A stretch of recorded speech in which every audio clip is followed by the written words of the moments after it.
Okay, just before we begin, just remember to put your phones on silent or vibrate mode, just in case, right? Make your last calls or last text or last messages, because once we start, we're just going to go straight into it. We know it's a busy day, and we know people have lots of things to do, but this will be a very, I think, enervating and well worth your time. So we'll just give it a few more minutes so that we have a prompt start at 12:30. Thank you, students and faculty and staff, for being on time. One of the cornerstones of Japanese culture is punctuality. So I'm so happy.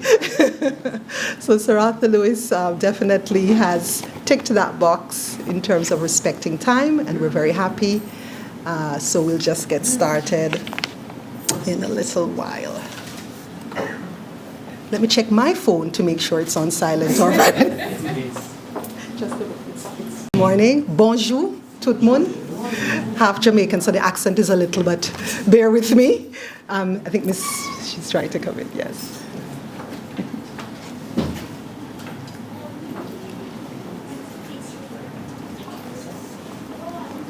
Okay, welcome. My name is Ayodele Hippolyte, and I am the program officer at the Japan International Cooperation Agency, JICA. Our banner is right there.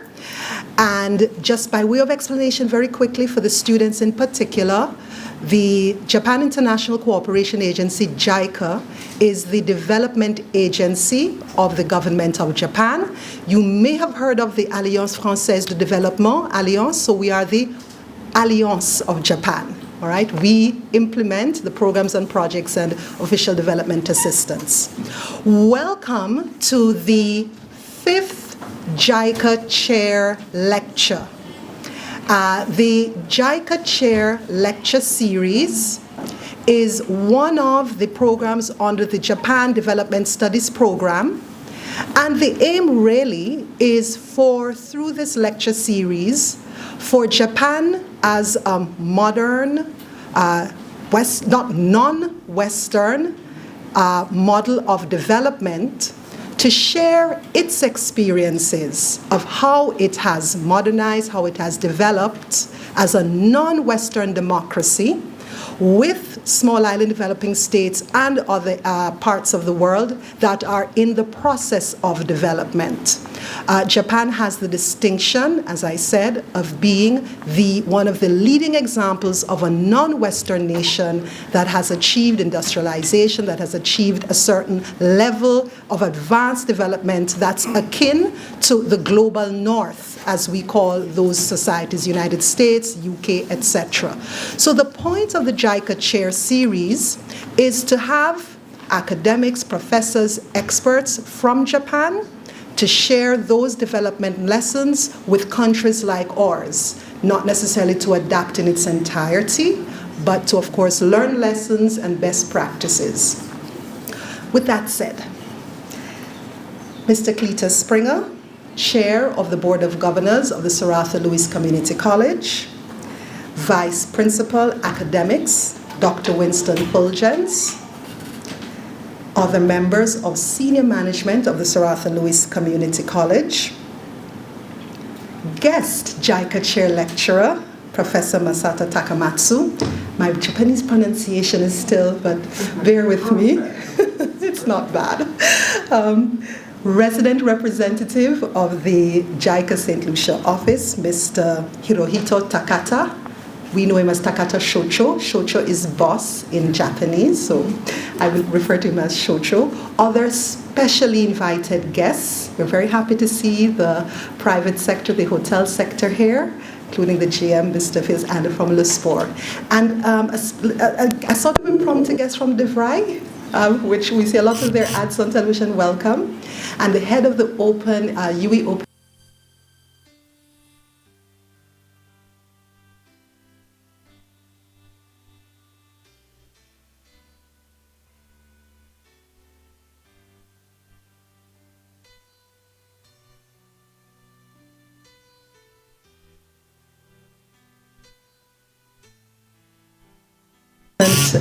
audience here. You are the reason that we're doing this. JICA Chair is a particular cooperation between universities or academic institutions and the JICA office. Were it not for Saratha, JICA Chair would not be here. If you were not here, there'd be no Saratha Lewis. So you're actually the most important contingent. So welcome.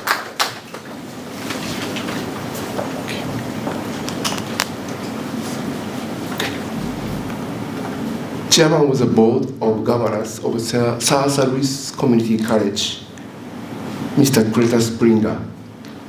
Vice Principal Academics, Dr. Winston Fulgens. Our guest JICA Chair Lecturer, Professor Masato Takamatsu. Other special invited guests, the faculty, staff, and students of the Saint Lucia Community College. Good morning. As a resident representative of the JICA Saint Lucia office, I am pleased to give brief opening remarks at this JICA Chair presentation by Professor Takamatsu. It is a privilege to collaborate with the Saint Lucia Community College to host this event now for the 5th time.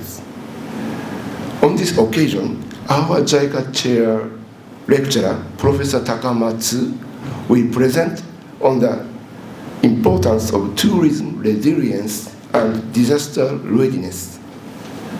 This is such a relevant and timely lecture for Saint Lucia and its Caribbean neighbors, particularly after the recent passage of Hurricane Melissa in Jamaica, which caused sweeping destruction on that island. Its tourism industry has been severely affected, not to mention the tragic loss of life and property. The cost in human and economic terms is tremendous. Our office in Jamaica is doing its part of provide some support to the relief effort there. So Professor Takamatsu's talk this morning is happening at an opportune time when the region has seen in real time the absolute necessity of resilience and disaster preparedness for countries in the Caribbean and of course for the tourism industry. We are all aware that Saint Lucia and most of the region are heavily dependent on the industry. Much of the economy is driven by the tourism and hospitality sector, so building its resilience is critical for the stability and sustainability of Saint Lucian society.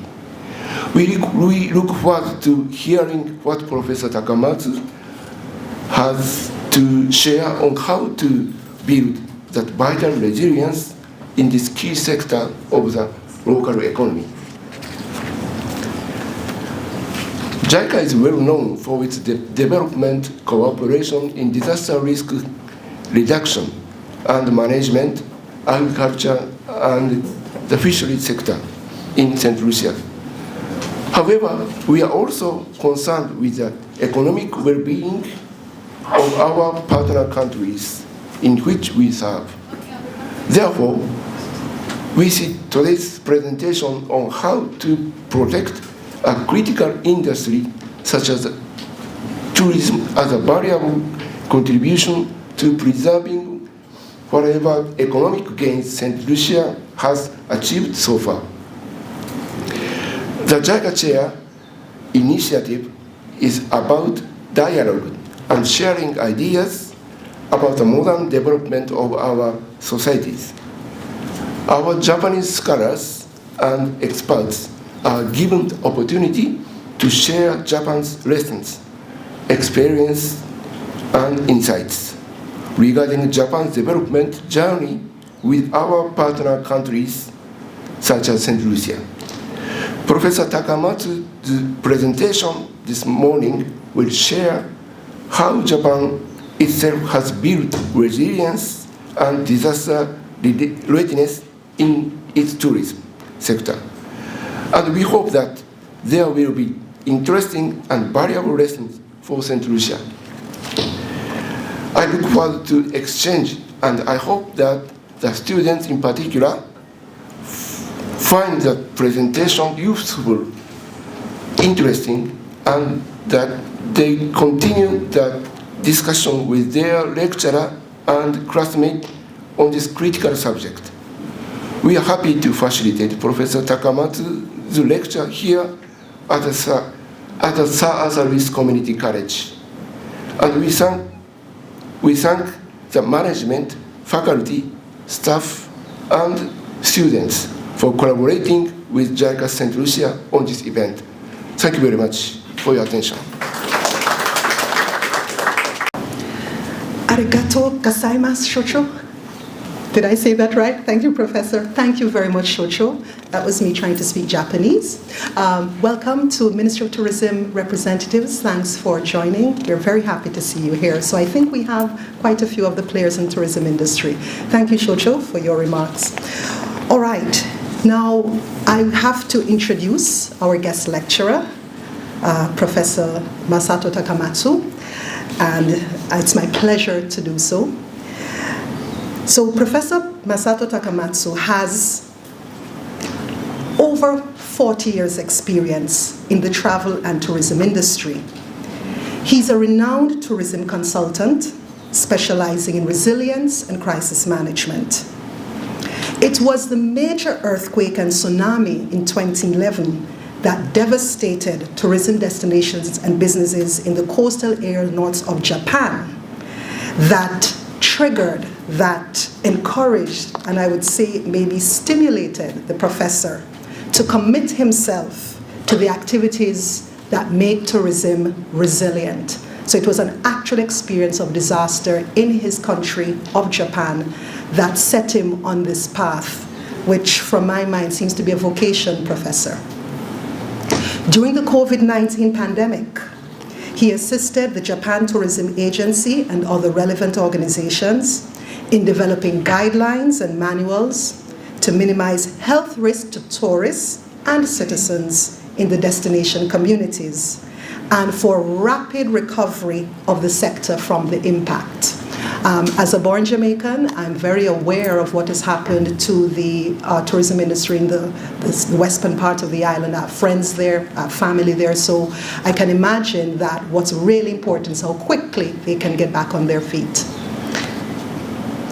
Professor Takamatsu has been invited to speak at conferences and seminars. I've actually attended one virtually by the professor as a destination marketing and tourism crisis management expert. He's an expert and lecturer of JICA, obviously, hence his presence here.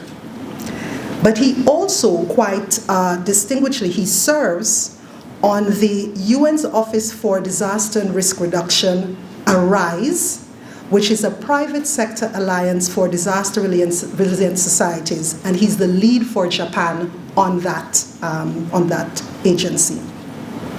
He's also a member of various government committees related to resilience and sustainability in the tourism sector.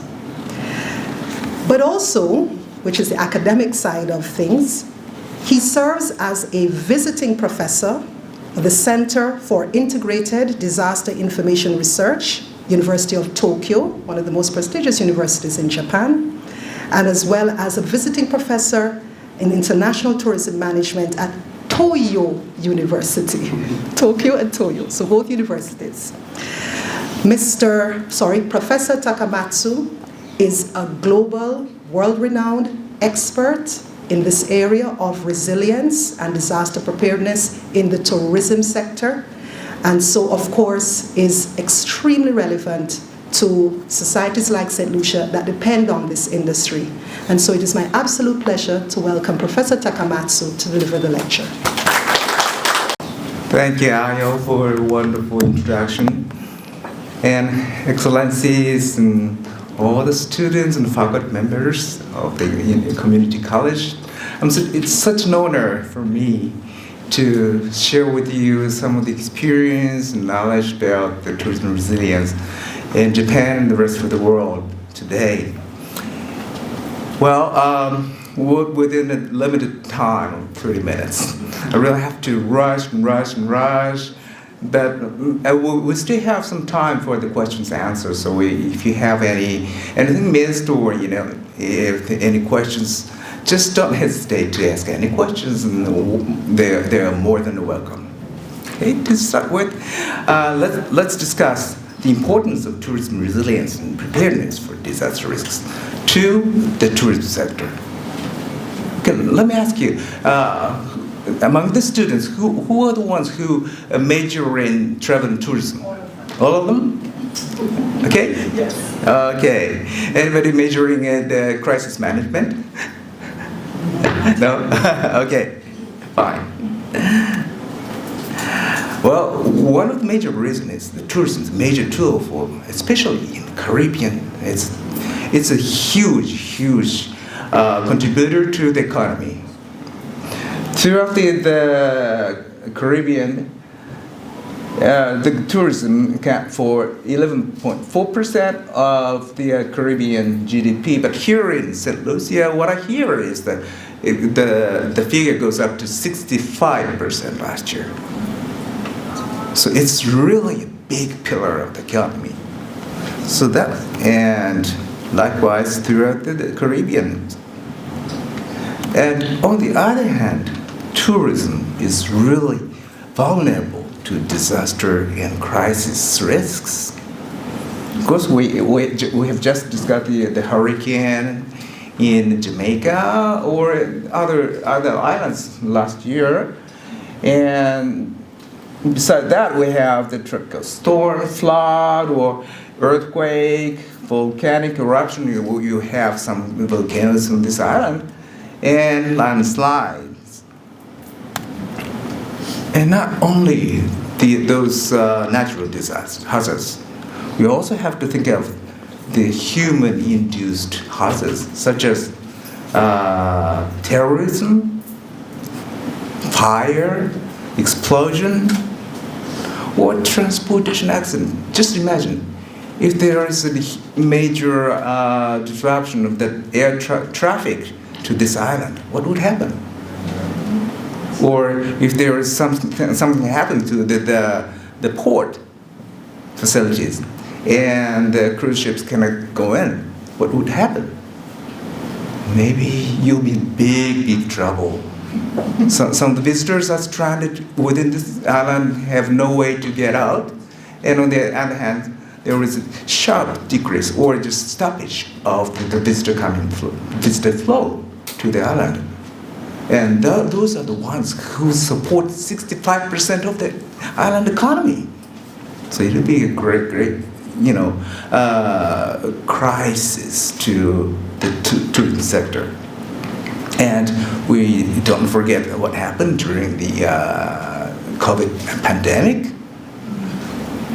And maybe there was another pandemic in the near future that nobody knows. And in addition to that, whenever there is such a crisis, events, hazards, always come together is a perception and reputation crisis, especially in the tourism sector.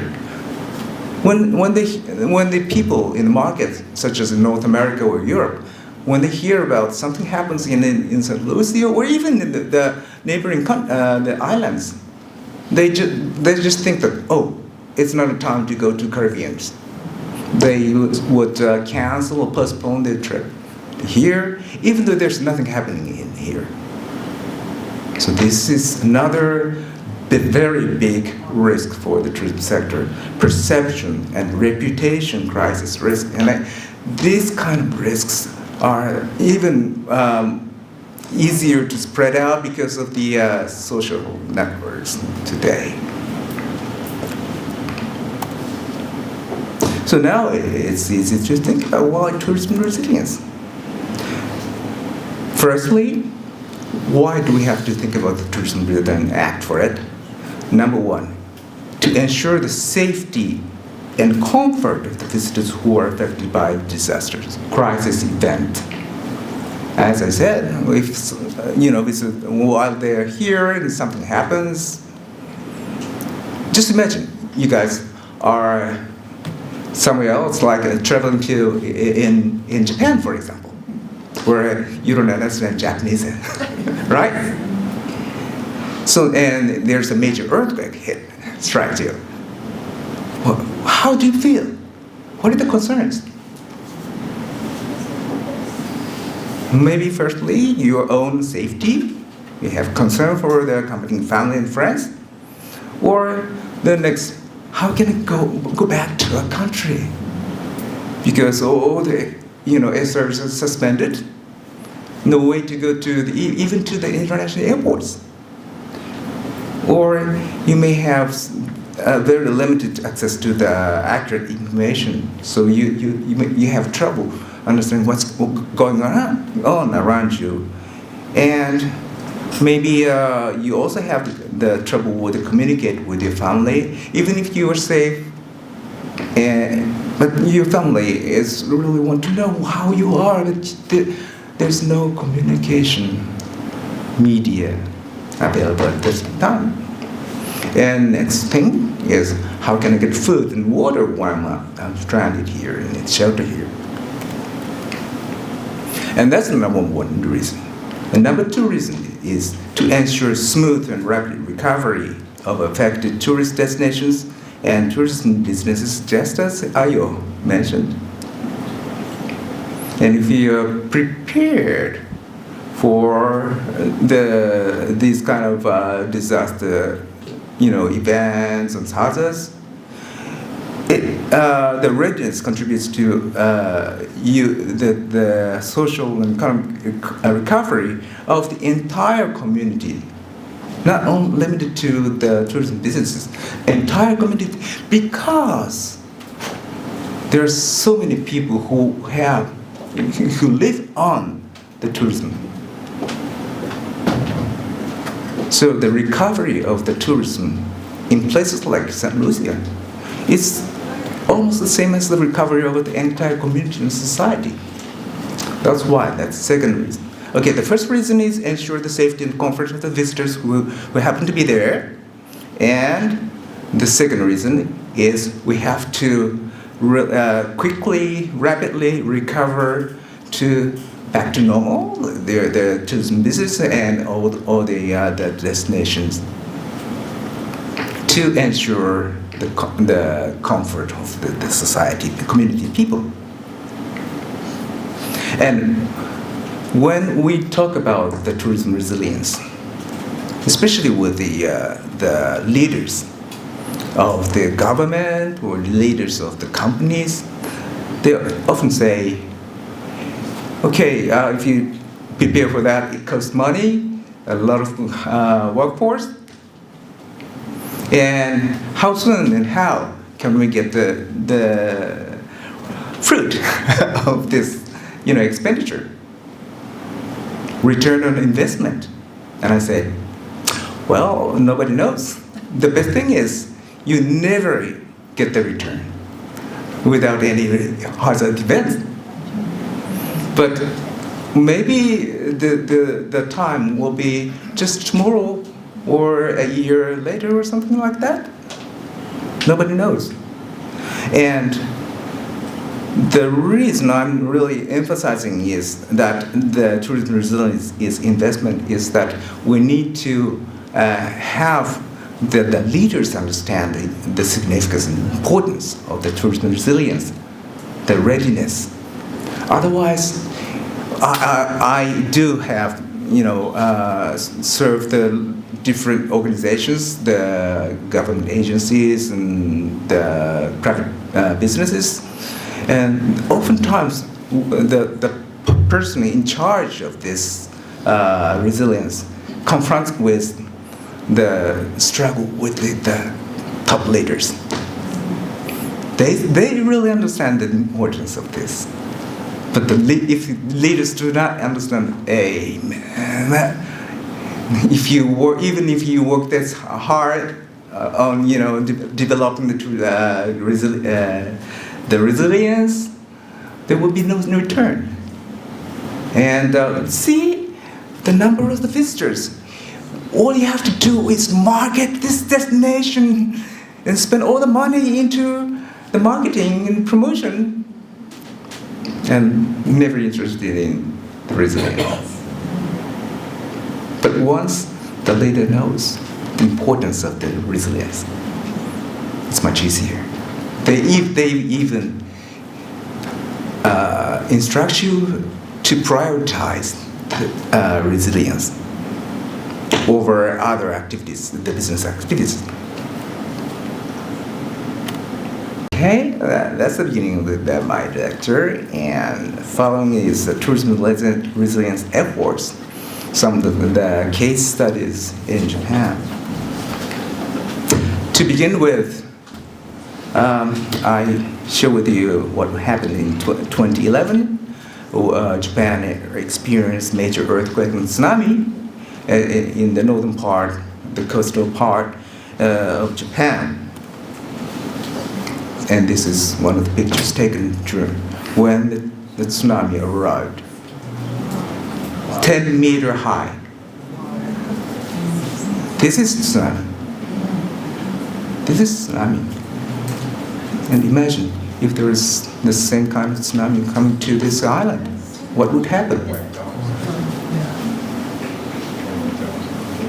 And of course, there is devastation over the coastal area, maybe 1,000 kilometers in stretch. And during that period of time, the tourism hotels played significant roles in sheltering and the affected people. First picture is the downtown Tokyo immediately after the earthquake. There was no tsunami in the capital, but all the public transportation, trains and buses, they're all suspended operation. So that people are stranded, there's no way to get home. And every corner in the capital city, there were people like this. And this is one of the pictures taken in a hotel in downtown Tokyo. The hotel invited the stranded people as a shelter. They sheltered for overnight. And they let them stay in the lobby, in the restaurant. They took away the tables and chairs, so they have plenty of spaces, and convention hall, or even the hallways. But it's much better than the outside. The temperature outside at that day was somewhere around 5 degrees. Oh my God. And in this particular hotel, they hosted 1,500 people, plus their guests. So this is what tourism can do. Not to, ensure the safety and comfort of the guests, but also the community people as well. And this is another example of the hotel almost saved the community. And this happened in the town of Minami Sanriku, which is one of the most severely impacted community in the northern part of Japan on the coast. And after the earthquake, you see the pole up here. It's a pole on the City Hall building. The City Hall building was a 4-story. The whole building was underwater. And only a couple of people who hang to those poles survived this tsunami. But the rest of the people were swept away. And back of this is a hospital, 5-story hospital. And all the patients, doctors, the medical staff, they went up to on the roof to, to survive. So this is what happened. Aftermath. So this is the part of the city hall building here.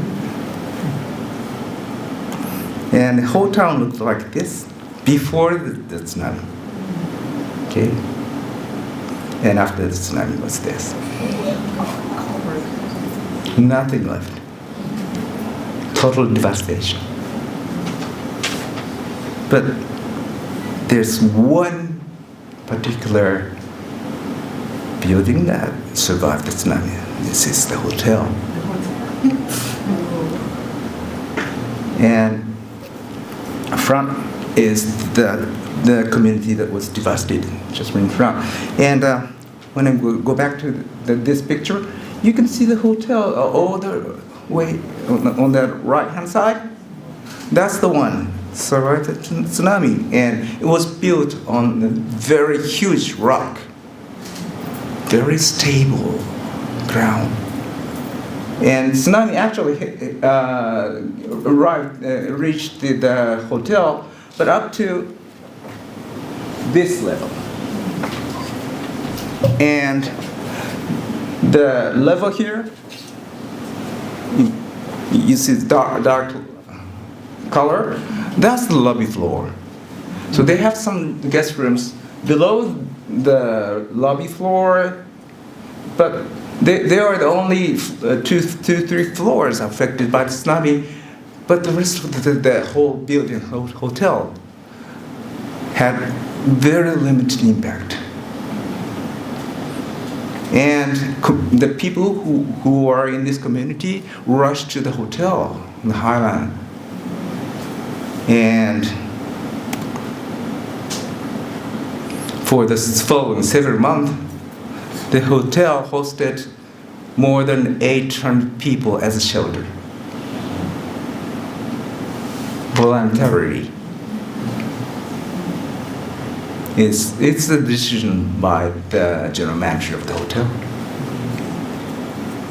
And, well, the hotel became the shelter community for the entire community. Everyone's there, and that's kind of the town meeting within the hotel. And they even invited the haircut people voluntarily, and has this service, and the lobby was made into a library so that the kids and other people can enjoy reading. And in this community, the schools also had a major impact, so the kids could not go to school. So they made three guest rooms into a study room for kids, and they also invited university student volunteers to tutor them. And this was nothing to do with the government plan, and just private sector voluntary activity to save the entire community's life. And another case I want to share with you is the Tourism Crisis Management Initiative in Okinawa. Have you heard of the islands called Okinawa? Anybody knows? You do? Wow, excellent.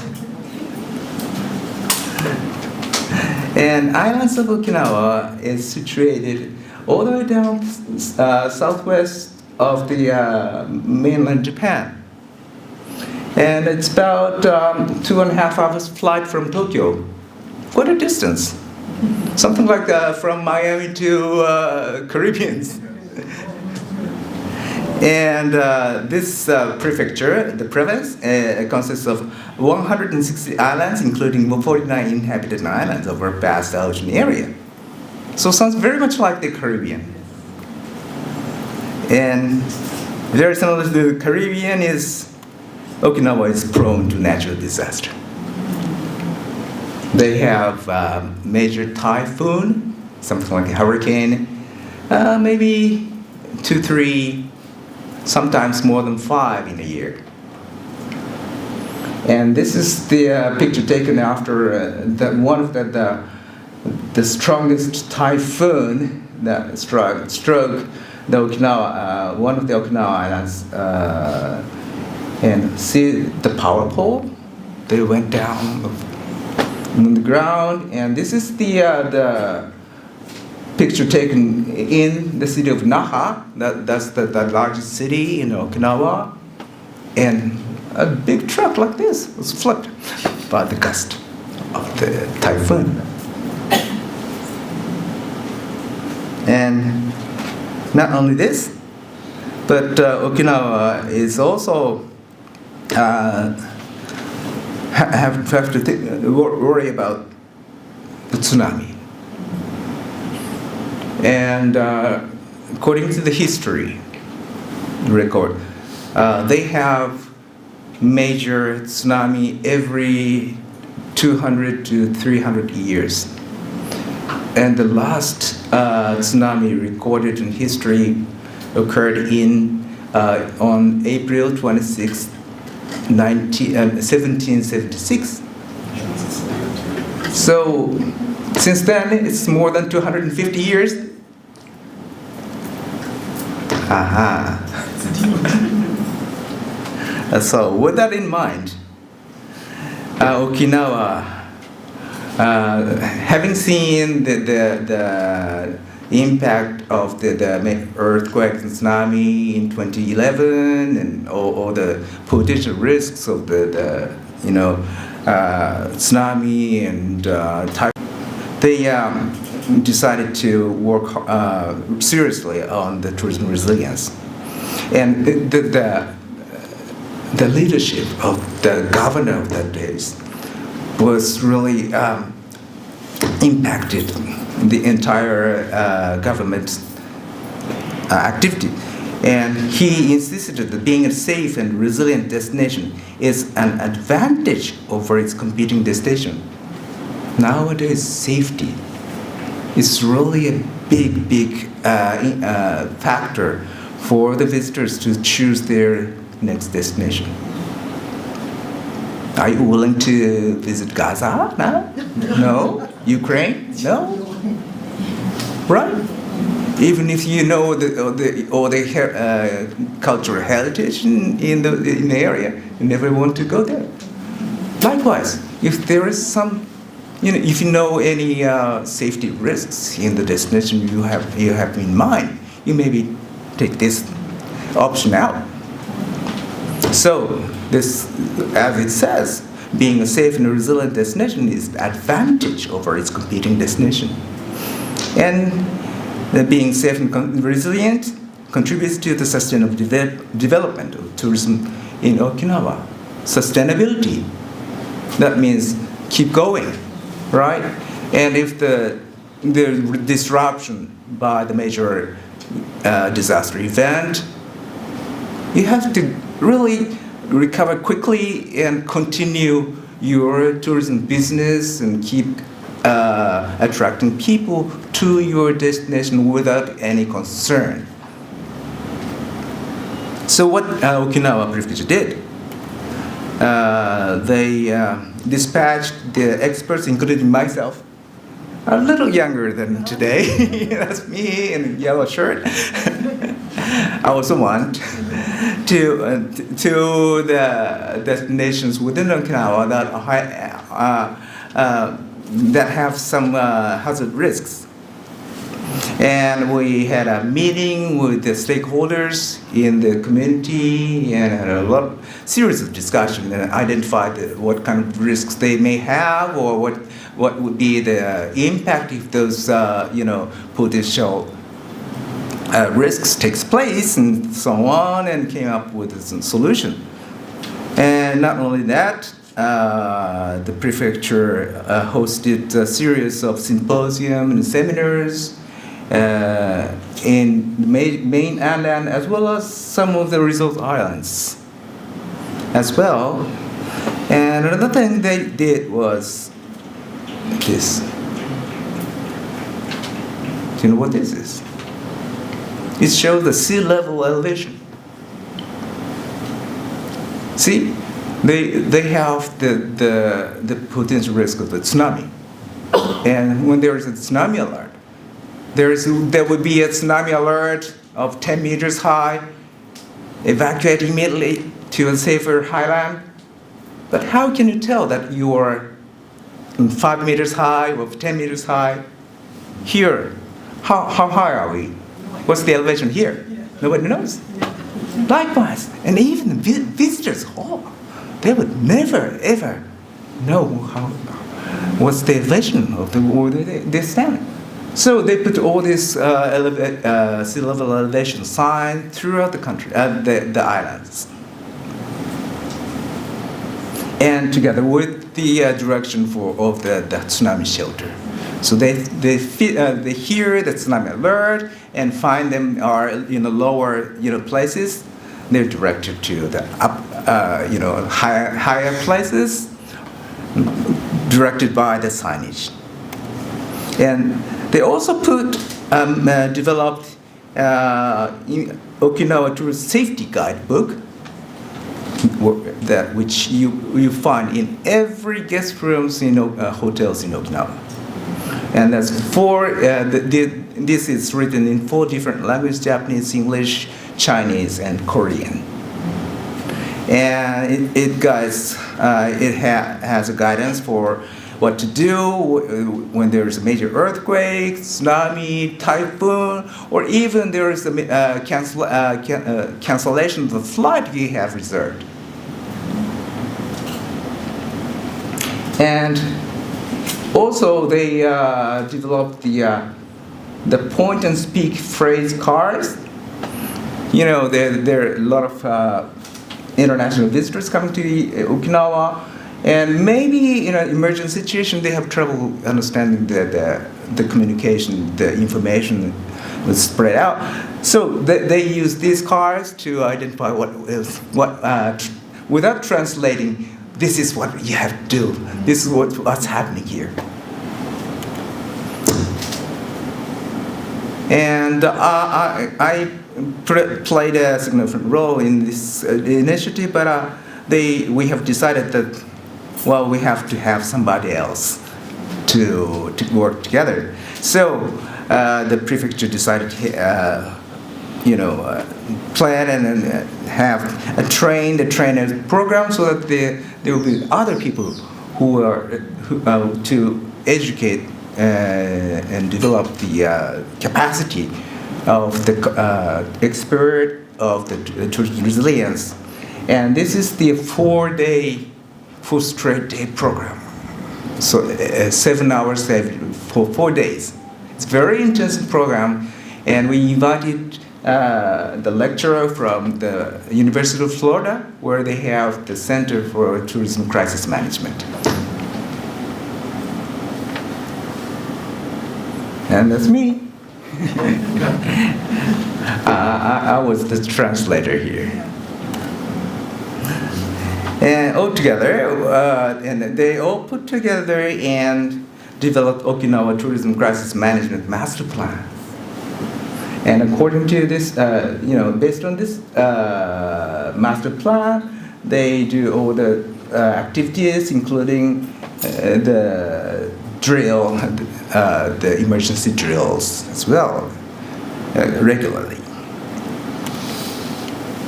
So those are the private sector's efforts and the prefecture government, local government's effort, and also the national government made some efforts too. And it was sort of triggered by 2 major typhoons that struck in Japan in 1918 and 2019. And the first one in 1918 hit the Osaka, Western Japan area, and this is the Kansai airport that serves the second largest city, Osaka. And because of the high tide, the entire airport was underwater. And the second one, the following year, there was another major typhoon that impacted the eastern Japan. And in this case, this is the picture of Narita Airport, which is one of the two international airports serving Tokyo. And what happened was, this occasion, the runway was closed only for an hour. But what happened?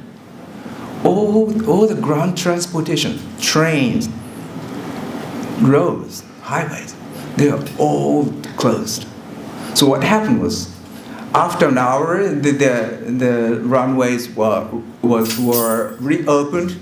All the flights that were waiting up in the sky, they came down and after one another. But once the passenger got out, there was no way to get off the airport to go to the downtown Tokyo. And at the end of the day, there were 15,000 passengers who were stranded in the airport. So experiencing those two tragedies, the government has worked very quickly to encourage the stakeholders to be better prepared for potential disaster events that has a major impact to the tourism sector, including early warning for the visitors before the crisis event strikes, and also multi-language crisis communication media, especially in the emergency situation. Yes, they do communicate the information, the disaster-related information, mostly in Japanese, which international visitors do not understand. So they made an effort to, translate them in multi languages, and also they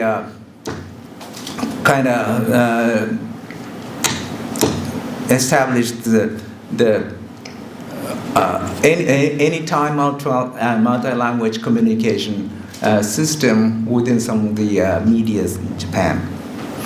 And they also encouraged the development of crisis response plan, and they prepared temporary shelters for stranded visitors, and lastly, the education and training of the crisis response.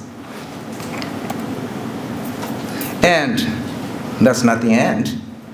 And the government included the importance of the tourism resilience in their tourism development master plan, which you also have here in Saint Lucia.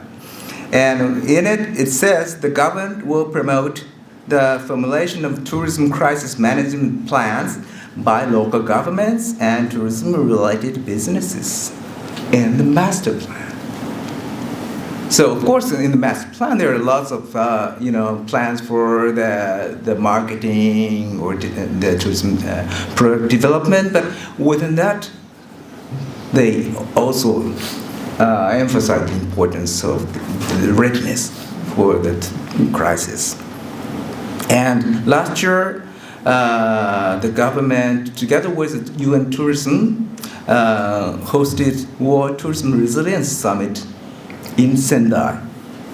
And this was a ministerial level conference and invited, 9 head of the tourism ministry from different countries in Asia and the Pacific. And this is the joint statement agreed during the conference, saying that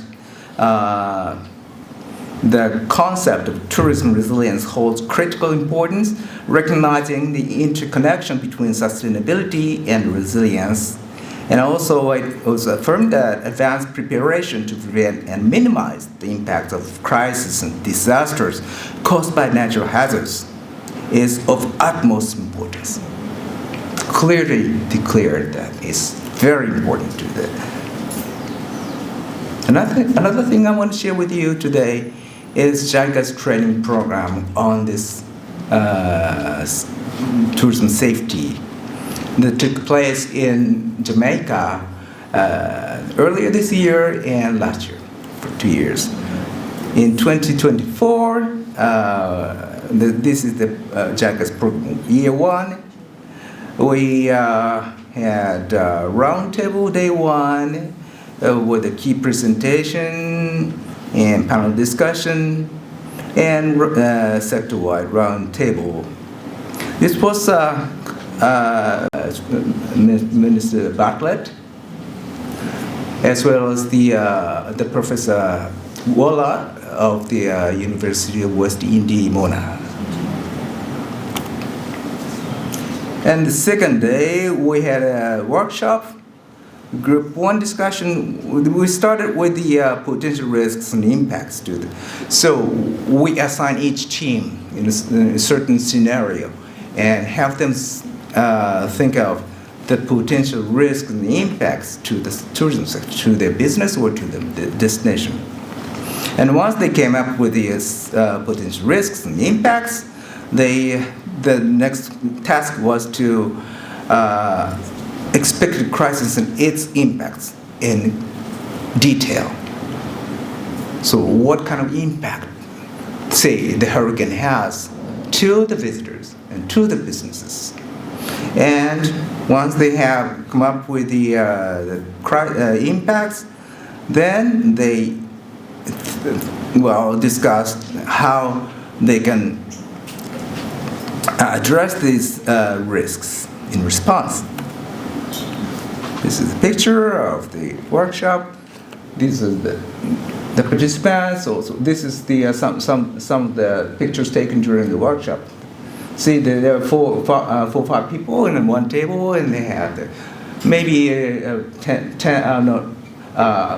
60 minutes discussion for 3 times to come up with their own solution. And this is, and following that, JICA had a second-year program early this year in February, also in Jamaica. And this time, it was a 3-day program. The first day, we had 3 group works. And the second day, we visited a hotel that was impacted by hurricane last year. Jake's Hotel in Port Elizabeth, right? But unfortunately, during the recovery process, was hit again and devastated.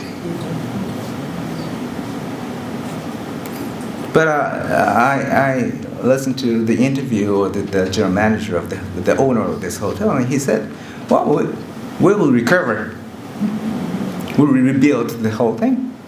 I don't know how long it takes, but we will. And the day 3 was recap of the day 1 and 2, and we came up with the action plan for each group, for each individual. And each individual's action plan, once they get back to their own country, was presented. So this is one of the worksheet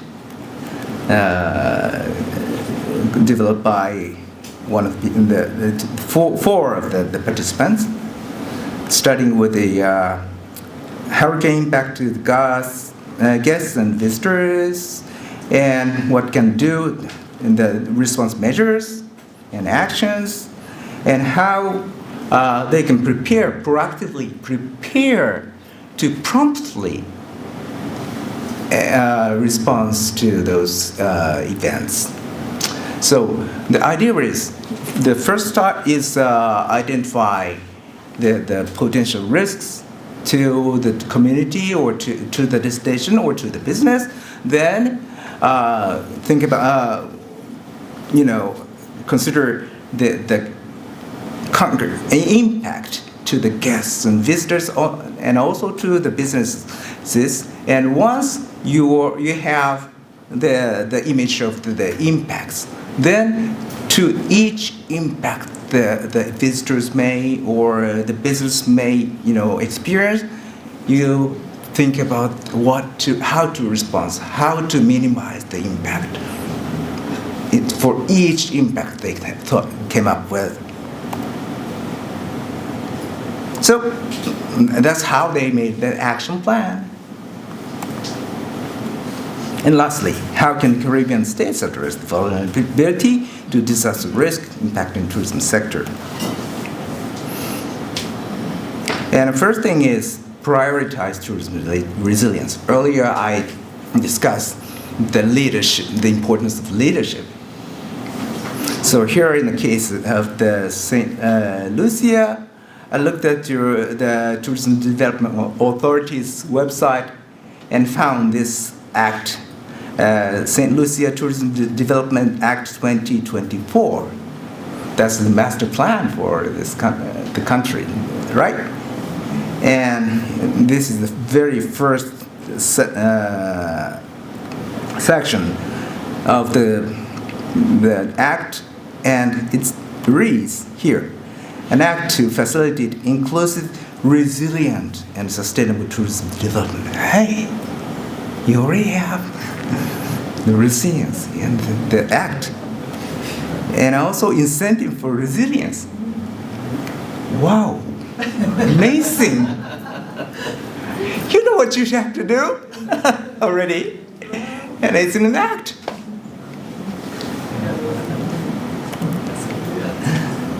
So likewise, just as we did in the workshop, so where do we start? Assess the potential disaster risk and the impact to the tourism sector and visitors, and share them with the stakeholders. How? Maybe it's easier for you to think about the hurricane. All right? Just on this chart, you have the hurricane incident, and what are the risks they may experience.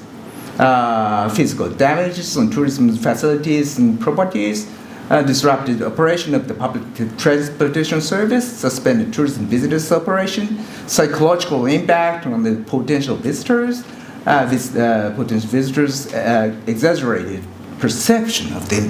This is a perception crisis, and sharp decline of visitors. And they have the impact to the businesses in every way. Or even more concretely, just think about the power failure that follows the major hazards. In a hurricane, you experience power failure or earthquake, whatever. What happened in your property? In hotel property, just imagine. The light goes off, of course. No air conditioning. Is that it? What can you not do without electricity? What is the most important thing for you?